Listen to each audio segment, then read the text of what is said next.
Salut! La petite vidéo de la semaine. Alors aujourd'hui, je vais vraiment faire de la communication de moi à toi. Et le thème de la vidéo d'aujourd'hui va concerner le pardon. Dans cette vidéo, je vais t'expliquer les 3 éléments essentiels de ce que j'appelle le pardon. Alors, sache dès le départ que je n'aurais pas pu t'expliquer cela il y a quelque temps. C'est une compréhension que j'ai mis du temps à pouvoir acquérir. J'ai dû progresser par rapport à ce concept du pardon parce qu'il y a longtemps, ce que je considérais être un pardon pour moi n'était pas acceptable. Dire à quelqu'un « je te pardonne » pour m'avoir fait souffrir et on efface l'ardoise et on repart à zéro n'est pas un concept qui pour moi est possible, tout simplement. J'ai dû comprendre ce que signifiait le terme pardon et je me suis rendu compte que la compréhension de ce terme que j'avais n'était pas l'unique et la seule et que quelque part, le pardon est composé de 3 éléments qui me paraissent vraiment essentiels. Et c'est pour ça que je veux te transmettre quelque part les éléments qui pourront peut-être toi aussi te faire réfléchir, te faire prendre conscience que comme moi, ta compréhension du pardon n'est peut-être pas la bonne et que celle que je te livre aujourd'hui va peut-être effectivement être une libération. La première chose que tu dois savoir concernant le pardon, c'est que c'est une libération, non pas pour l'autre, mais pour toi. Pardonner, c'est te libérer de quelque chose, d'une tristesse, d'une blessure, d'une colère, de quelque chose qui t'empêche de pouvoir continuer à avancer. La personne qui t'a blessé éventuellement, elle a peut-être continué à avancer. Et toi, tu t'es figé par rapport à cette situation qui a été tellement violente ou tellement douloureuse et elle t'empêche de pouvoir regarder les choses et te rendre compte qu'autour de toi, il y a plein de choses formidables. Non, tu te figes sur cette douleur que tu as et tu ne veux pas passer cette phase. C'est toi qui payes les pots cassés, c'est pas l'autre. L'autre, il continue à avancer. Mais par contre, toi, parce que tu es dans cette restriction que tu t'imposes à toi-même, parce que tu ne sais pas comment gérer cette situation, c'est toi, en définitive, qui souffre le plus, ce n'est pas l'autre. Le fait de pouvoir comprendre que le pardon, c'est une libération pour toi, avant toute chose, c'est la première des informations essentielles que tu dois comprendre. Maintenant, comment parvenir à ce pardon? Eh bien, c'est très simple.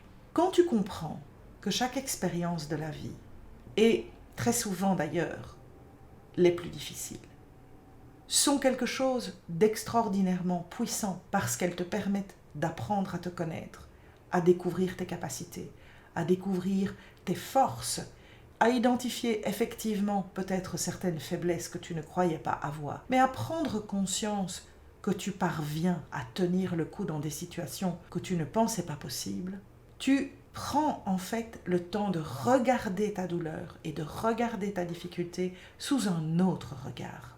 Il est essentiel que tu te nourrisses de ces douleurs et surtout que tu puisses regarder ce que tu vis avec bienveillance.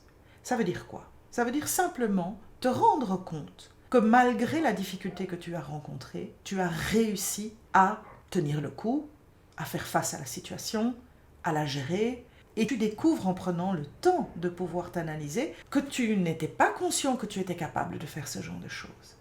Alors prends le temps de faire la liste de toutes ces avancées, de toutes ces progressions, de toutes ces capacités que cette situation t'a permis de découvrir et de te rendre compte que oui, c'est une douleur, mais c'est une douleur qui t'apprend énormément de choses. Et quand tu te regardes avec bienveillance, tu peux célébrer tes succès et te rendre compte des avancées que tu as pu faire. Le deuxième élément, c'est le lâcher-prise. Je t'ai déjà fourni une vidéo sur le lâcher-prise et sur le principe justement de ne pas rester figé à un moment parce que tu t'accroches à quelque chose qui a eu lieu et qui t'empêche de pouvoir avancer. Et le troisième élément, le plus important, c'est que tu ne pourras jamais changer le passé. Il existe et il s'appelle le passé. Et parce qu'il est passé, il ne peut pas être changé. Alors vouloir absolument t'accrocher à ce qui s'est passé, le porter comme un boulet que tu traînes derrière toi parce que tu en as souffert, c'est toi-même qui t'empêche de pouvoir avancer. Pardonner, quand tu prends ces 3 éléments ensemble, c'est te libérer d'une situation qui effectivement a été difficile, mais que tu ne pourras pas changer, tout en te rendant compte des progressions extraordinaires que tu as pu faire vers la personne que tu deviens aujourd'hui. et choisir consciemment de te libérer de ce fardeau, de te rendre compte que cette expérience, aussi douloureuse a-t-elle pu être, a aussi été nourricière,